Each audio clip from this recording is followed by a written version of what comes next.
Welcome to back my YouTube channel. कैसे हैं आप? आज हम बात करेंगे बेबी की हार्ट बीट के बारे में। जी हाँ फ्रेंड्स, क्या आपका पहला स्कैन करवाया था उसमें आपकी बेबी की हार्ट बीट आई थी और आपने जब दूसरा स्कैन करवाया तो उसमें बेबी की हार्ट बीट नहीं आई है? तो आज की इस वीडियो में मैं आपको बताऊंगी कि स्कैन कौन कौन से होते हैं और कितने होते हैं। फ्रेंड्स, ये आपके पहले स्कैन में भी हार्ट बीट मौजूद नहीं था तो आपको मेडिकल रीजन भी मैं आपको बताऊंगी और ये कुछ वजूहात भी बताऊंगी आपको कि हमें अल्ट्रासाउंड कब करवाना चाहिए, आपको प्रॉपरली कब पता लगता है, और उसके अलावा मिसकंसेप्शन है, उससे गलतफहमियां हैं जो हमारे दरमियान फैलाई जाती हैं कि उसको भी मैं क्लियरफाई करूंगी। मैं भी बताऊंगी आपको मैं कि आप ऐसा क्या कर सकते हैं कि आपका इस मिसकैरेज से आप छुटकारा पा सकें। तो देखते रहिए आप मेरा चैनल इम्ताज वाईटी और मेरी ये वीडियो एंड तक देखना मिस नहीं करना। इस वीडियो में मैंने आपके लिए बहुत सारी नॉलेज छोड़ी है कि आप कुछ नॉलेज कर सकें, कुछ अपने बारे में जान सकें कि आपको कौन से सिम्टम्स हैं, क्या है आपको, और आपके साथ कौन कौन से मसले पेश आ सकते हैं इन गलतियों की वजह से। तो प्लीज़ मेरा ये वीडियो एंड तक ज़रूर देखना। तो सबसे पहले कि बेबी की हार्ट बीट आनी कब शुरू होती है। आमतौर पर बच्चे की हार्ट बीट जो होती है 5.5 महीने से छठे हफ्ते में बेबी के नॉर्मली हार्ट बीट डेवलप हो जाती है। इसको स्कैन कब करवाना चाहिए? आपको स्कैन छठे हफ्ते के बाद में 6.5 वीक्स वेट करना चाहिए और आफ्टर 7 वीक्स तक तो हार्ट बीट नजर आना शुरू होती है प्रॉपरली तरह से। अब आ जाता है स्कैन कौन कौन सी तरह के होते हैं। एक होता है एब्डोमिनल अल्ट्रासाउंड, आपके पेट के ऊपर से किया जाता है जो रिलायबल नहीं होता है अर्ली प्रेगनेंसी के अंदर। दूसरा ट्रांसरेक्टनाइल, जिसमें एक पोक से औरत के वजाइरिया के अंदर पास किया जाता है और डायरेक्ट वजाइरिया किया जाता है या ज़्यादा रिलायबल उसमें आपको पता लग जाता है। थर्ड जो है वो है डॉप्लर अल्ट्रासाउंड। एक डिवाइस होता है, ये माँ के पेट के ऊपर रखा जाता है। बेबी की हार्ट बीट कितनी है ये 1 मिनट में उसे कैलकुलेट किया जाता है। डॉप्लर में अल्ट्रासाउंड आप अर्ली भी करवा सकती हैं, लेट भी करवा सकती हैं। अब हमारा नेक्स्ट क्वेश्चन आता है, अगर आपके अल्ट्रासाउंड करवाया है और हार्ट बीट नहीं आ रही तो उससे क्या वजूहात हो सकती हैं। आम वजूहात से स्टार्ट करते हैं। सबसे पहले डॉप्लर अल्ट्रासाउंड से स्टार्ट करते हैं, यानी कि जो ड्रॉप के पेट के उसके पता किया जाता है, यानी कि मशीन के ज़रिए पता लगाया जाता है और बेबी की हार्ट बीट सुनाई भी देती है। अब इससे क्या होता है कि अगर आपको ओबेसिटी का प्रॉब्लम है, मतलब कि आपका जो पेट है वो बहुत बड़ा है तो उसकी साइज़ बड़ी है, तो ये रीडिंग कभी कभी गलत आ जाती है। दूसरा ये कि आपने जब स्कैन करवाया था तो डेट गलत थी, यानी कि आपको लगता है कि आपका 6वां या 7वां हफ्ता चल रहा है लेकिन स्कैन में आपको 5वां हफ्ता चल रहा है, तो ये अर्ली प्रेगनेंसी होती है। तो 1 या 2 हफ्ते छोड़कर दोबारा स्कैन करवाना चाहिए, तो उसमें परेशान होने की कोई ज़रूरत नहीं है। थर्ड जो आता है कि यूट्रियस की पोजीशन क्या है। कुछ औरतों की बच्चेदानी पीछे की तरफ होती है जिसमें हम यूट्रियस कहते हैं। ऐसे केसेस में दरमियान में जो है बाउकल ग्रूप आ जाते हैं, यानी कि आपके जो आंतें हैं वो दरमियान में आ जाते हैं, तो उसकी वजह से डॉप्लर अल्ट्रासाउंड में की हार्ट बीट सुनाई नहीं देती है। तो सबसे रिलायबल स्कैन होता है ट्रांसरेक्टनाइल स्कैन। उसे करवाने का बेहतरीन टाइम होता है 7 हफ्ते या करवाना है। अगर आपको ये अल्ट्रासाउंड बेबी की हार्ट बीट नहीं सुनाई देती है तो 1 हफ्ता या 2 हफ्ता का गैप लेकर फिर आप यही स्कैन करवा लें। आप क्वेश्चन आता है, जब हमने पहला स्कैन करवाया था तब हार्ट बीट आई थी और जब दोबारा करवाया है तो आपकी हार्ट बीट नहीं आ रही है बेबी की, तो हमें ब्लीडिंग भी नहीं हुई, हमें पेट में भी दर्द नहीं हो रहा, हमें क्रैम्पिंग भी नहीं हुई, तो हमारा क्या मिसकैरेज हो गया है। एक्चुअली क्या होता है कि आपके डॉक्टर जो है होते हैं वो 2 या 3 बार स्कैन करते हैं एक हफ्ते के गैप को देखकर, उसमें वेट करना चाहिए, क्योंकि ऐसे मिसकैरेज को हम मिसकैरेज कहते हैं। क्योंकि आपको मिसकैरेज के सिम्टम्स नज़र नहीं आए हैं, सिर्फ हार्ट बीट मौजूद नहीं है बेबी की, तो ऐसे केसेस में वेट किया जाता है। स्टॉक कंट्रिक्शन होता है जो आपकी बॉडी से खारिज हो जाता है। ऐसे केसेस में आपको या तो दवाई दी जाती है या BNC की जाती है। तो आपको पहले हार्ट बीट नहीं आता उसके बाद ब्लीडिंग हो जाती है, क्रिम्पिंग हो जाती है, पेट में दर्द होने लगता है, तो उसे हम कहते हैं तो स्पॉन्टेनियस मिसकैरेज। अब सवाल आता है कि ऐसे में क्या वजूहात होती हैं। फर्स्ट पॉइंट है कि किसी भी डॉक्टर के लिए ये पिक पॉइंट करना मुश्किल है कि ये एक वजह है जिससे आपका मिसकैरेज हो गया। मोस्ट कॉमन जो इशू है वुमेन्स में वो 50 to 18% रीज़न होती है मिसकैरेज की वजूहात।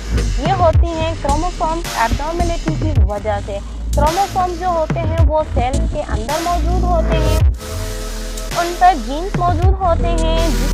जीन्स आपको फादर से मिलती हैं और फादर को मदर से जीन्स मिलती हैं। मदर से भी 23 क्रोमोसोम्स होते हैं और फादर के भी 23 क्रोमोसोम्स होते हैं। से टोटल जो होता है वो 46 क्रोमोसोम्स एक सेल के अंदर मिलते हैं आपको। क्रोमोसोम्स एबनॉर्मलिटी का मतलब है कि आपको फादर से 23 या 24 क्रोमोसोम्स जो है फादर एंड मदर से टोटली मिलाकर दिए हुए हैं 3 या 24 हो जाते हैं, तो वो क्रोमोसोम्स एबनॉर्मलिटी कहलाते हैं। एम्ब्रियो जो है वो मुकम्मल डेवलप नहीं होता तो आपका मिसकैरेज हो जाता है। नेक्स्ट है जो कि वुमेन में आम हो गई है वो कॉज है, वो है एन एम्ब्रियोटिक प्रेगनेंसी का। मतलब ये है कि प्रेगनेंसी का ये जो एग है वो सख्त बन गया है, उसके अंदर एम्ब्रियो है यानी बच्चा ग्रो नहीं कर रहा है, तो उसे कहते हैं हम एन एम्ब्रियोटिक प्रेगनेंसी। और स्पॉन्टेनियस जो थैली होती है इसके अंदर से 5 या 6 हफ्ते के अंदर खारिज हो जाती है। उन सबसे ज़्यादा बहुत ज़रूरी है जो है वो है डायग्नोसिस के हवाले से हम बात करेंगे। डायग्नोसिस भी हमें अल्ट्रासाउंड के ज़रिए पता चलता है कि उसके साथ एसिड लेवल्स क्या हैं, लेवल भी मॉनिटर में जाने जाते हैं। हमें पता चलता है उनमें कि आपके जिस्म में प्रॉपरली सब खारिज हो गया है या नहीं। आ जाता है अर्ली प्रेगनेंसी के बारे में। औरत ने ऐसा क्या किया था कि उसकी अर्ली प्रेगनेंसी ख़त्म हो गई, औरत ने ऐसा क्या नहीं किया कि उसकी अर्ली प्रेगनेंसी ख़त्म हो गई, उसमें औरत का कोई कसूर नहीं होता। अगर आपको मॉर्निंग सिकनेस है तो उसके वजह से भी आपका अर्ली प्रेगनेंसी जो है वो ख़त्म हो जाती है, आपकी प्रेगनेंसी थोड़ी देर से होती है। दूसरा ये कि अगर आप वर्किंग वूमेन हैं, आप घर का काम करती हैं, आप घर में अकेली हैं, तो उसकी वजह से भी आपका मिसकैरेज नहीं होता। या अगर आप रोज़ाना एक्सरसाइज करते हैं, आपको एक्सरसाइज की आदत है, एक्सरसाइज से भी आपका जो मिसकैरेज नहीं होता है। अगर आप हैवी एक्सरसाइज करती हैं तो वो आप ना करें, ये आपके मिसकैरेज का बाअस बन सकती हैं, ये आपके बेबी के लिए खतरा हो सकती हैं। अब सबसे ज़्यादा इम्पोर्टेंट बात है कि हम ऐसा क्या करें कि आपका मिसकैरेज ना हो। एक तो मैंने आपको जितने भी रीज़न्स बताए हैं उनका इलाज करवाना बहुत ही ज़रूरी है कि लिपिड है, डायबिटीज़ है, हाई ब्लड प्रेशर है, लो ब्लड प्रेशर है, थायराइड हार्मोन्स हैं, लो प्रेगनेंसीज हैं, प्रोटेक्टर है। अगर आपका हाई है, लो डोज इनकी इंजेक्शन आपको लगाई जाती हैं, उसके लिए आपको अपने गायनेकोलॉजिस्ट से बात करनी चाहिए, आपको उससे कांटेक्ट करना चाहिए, आपको उससे वो सारी बातें शेयर करनी चाहिए जो भी आपके साथ मसाइल हैं। अगर आपके मिसकैरेज हो रहे हैं, प्रिवेंटली आपके मिसकैरेज हुए जा रहे हैं, आपको इंजेक्शन मिलती है, आप अपनी गायनेकोलॉजिस्ट से बात करें, कांटेक्ट करें। फिर से मैं आपको कह रही हूँ कि आप डॉक्टर के मुताबिक की कोई भी दवाई लें, कोई भी मेडिकल ऐसे दवाई ना खाएं। आपका मिसकैरेज हो गया है तो आप अल्ट्रासाउंड कराएं, सोनोग्राफी करवाएं, ये आप अपना एक्सरे ज़रूर करवाएं। उसके अलावा जेनेटिक स्क्रीनिंग भी होती है, वो बहुत मैटरनल और अनमैटरनल के अलावा वो अपनी डाइट का भी बहुत ज़्यादा ख्याल रखें, आप अपने खाने पीने का बहुत ज़्यादा ख्याल रखें। अगर आपका एक मिसकैरेज हो गया है, आप दूसरा बेबी प्लान करना चाहती हैं और आप फॉलिक एसिड लें, आप कैल्शियम की टेबलेट्स लें, आप फाइबर जो है वो आपके लिए बहुत ज़्यादा ज़रूरी होता है। आप अपने खाने पीने का ज़्यादा से ज़्यादा ख्याल रखें, आप अंडा खाएं, आप तो ज़्यादा से ज़्यादा इस्तेमाल करें, उसमें भी बहुत सारे प्रोटीन, कैल्शियम, विटामिन्स होते हैं, वो भी आपके लिए बहुत अहम होते हैं। आप अंडे का इस्तेमाल करें,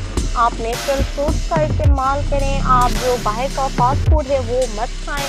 उससे क्या होता है, जब आप ये बाहर की तली हुई चीज़ें खाते हैं तो आपका जो ब्लड होता है वो कम हो जाता है, वो आपका जो ब्लड होता है वो सूखता जाता है उन तली हुई चीज़ों से। तो आपको अपने ब्लड का पूरा ख्याल रखना है कि आपका ब्लड बढ़े ताकि आपका घटे नहीं। अगर आपका ब्लड भी कम होगा तो भी आपके मिसकैरेज होते रहेंगे, आपका बेबी जो है वो प्लान नहीं हो पाएगा। आपका बेबी अगर हो भी जाएगा तो फिर आपको उसमें वही मसला आएगा हार्ट बीट का या कुछ भी, आपका बेबी एबनॉर्मल भी पैदा हो सकता है। तो आपको अपने खाने पीने का ज़्यादा से ज़्यादा ख्याल रखना है।